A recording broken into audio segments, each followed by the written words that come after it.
Waqra' fis subhi, bacalah di waktu subuh, ba'dal fatihati, setelah surat Fatihah, minas suwari, dari surat-surat yang tiwal dan mufassal. Ada mufassal, ada ayat yang disebut mufassal, itu yang ada tiwalnya.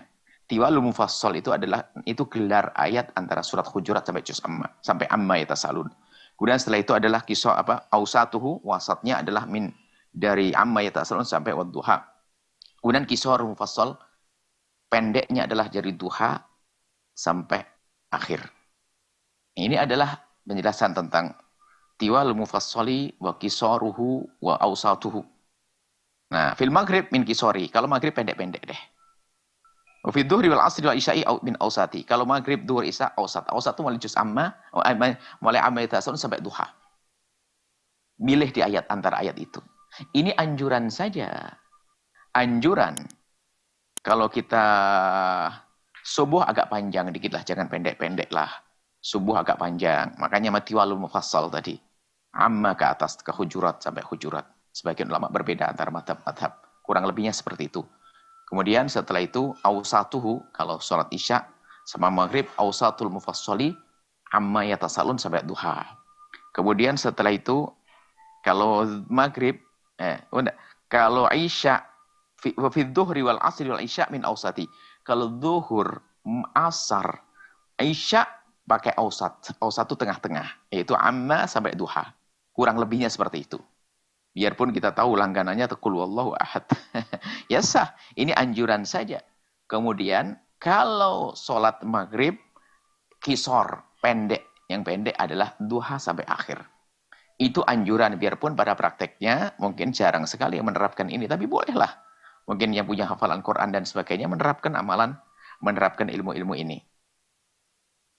Kemudian, wa fis subhi fis safari, kalau kita berada di dalam bepergian, sholat subuh adalah baca qul ya ayyuhal kafirun sampai qul huwallahu ahad. Ternyata, adapun yang ini wahai para santri, karena ini dianjurkan di saat bepergian memperpendek bacaan supaya tidak panjang-panjang. Rupanya ini pun juga jadi kebiasaan di bawah di saat berada di rumah. Jadi di rumah jadi pendek-pendek. Nah, ini kan himbauan. Maksudnya ayo kita melakukan sesuatu yang lebih bagus, lebih bagus, lebih bagus, lebih bagus. Ini adalah bacaan suratnya. Akan tapi pada akhirnya kesimpulan, surat bebas kita ngambil dari mana saja. Cuman di sana ada rambu-rambu yang disebutkan para ahli fikih. Rambunya begini, selagi pembacaan suratnya tidak dicontohkan oleh Nabi Muhammad SAW, maka ada rambu-rambunya. Kalau dicontohkan Nabi, tetap. Misalnya, kalau rambu-rambu selain yang dicontohkan Nabi begini. Surat yang pertama, rakaat pertama hendaknya lebih panjang dari rakaat kedua. Itu kaidahnya. Rakaat pertama lebih panjang dari rakaat kedua. Kemudian rambu-rambu yang kedua, tolong diperhatikan.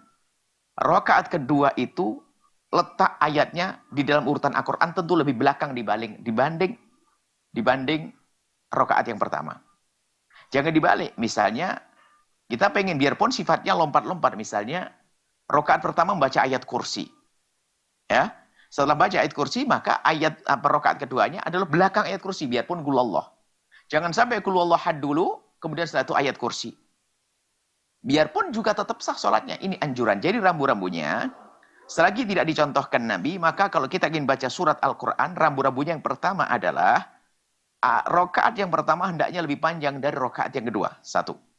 Yang kedua adalah, rakaat yang kedua, itu posisinya di dalam Al-Quran lebih belakang dibanding rakaat yang pertama. Berurutan begitu. Biarpun tidak nempel urutannya di belakangnya. Itu jika tidak ada contoh dari Nabi. Tapi kalau ada contoh dari baginda Nabi Muhammad SAW, maka keluar daripada rambu-rambu itu. Misalnya, sholat Jumat dianjurkan membaca kitab Sabbihis. Kemudian di ayat yang kedua, di rakaat yang kedua adalah Hal Ataka. Sementara Hal Ataka lebih panjang daripada Sabbihis. Ya nggak apa-apa karena dicontohkan Nabi. Selagi kita ingin mencomot ayat Al-Quran untuk kita baca dalam sholat kita, yang memang kita tidak tahu Nabi memberikan contoh seperti apa, maka rambu-rambunya dua tadi. Rakaat pertama hendaknya lebih panjang dari rakaat kedua. Kemudian rakaat kedua adalah harus urutan atau setelah, atau rakaat yang kedua adalah di dalam urutan Al-Quran di belakang rakaat yang pertama. Seperti itu. Kita lanjutkan. Walatasil.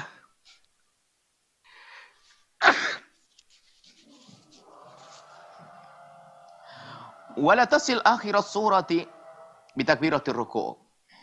Hendaknya ini semua anjuran sunnah ya. Anta takbir, jadi jangan sampai wala tasil, jangan engkau sambung akhir surat akhir itu dengan takbir ruku'. Bisa apa?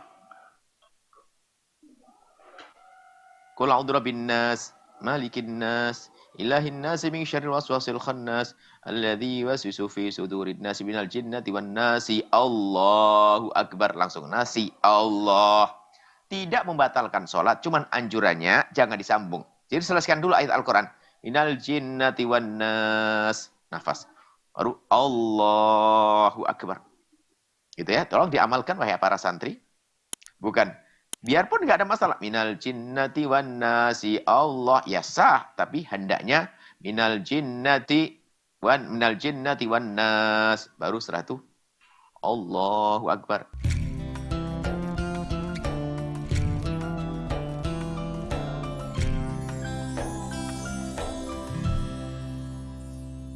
Sahabat Al-Bahjah TV, setelah menyaksikan video ini, jangan lupa bersolawat kepada baginda Nabi Muhammad. Shollu ala Nabi Muhammad. Allahumma sholli alaihi wa ala alihi wa sahbihi.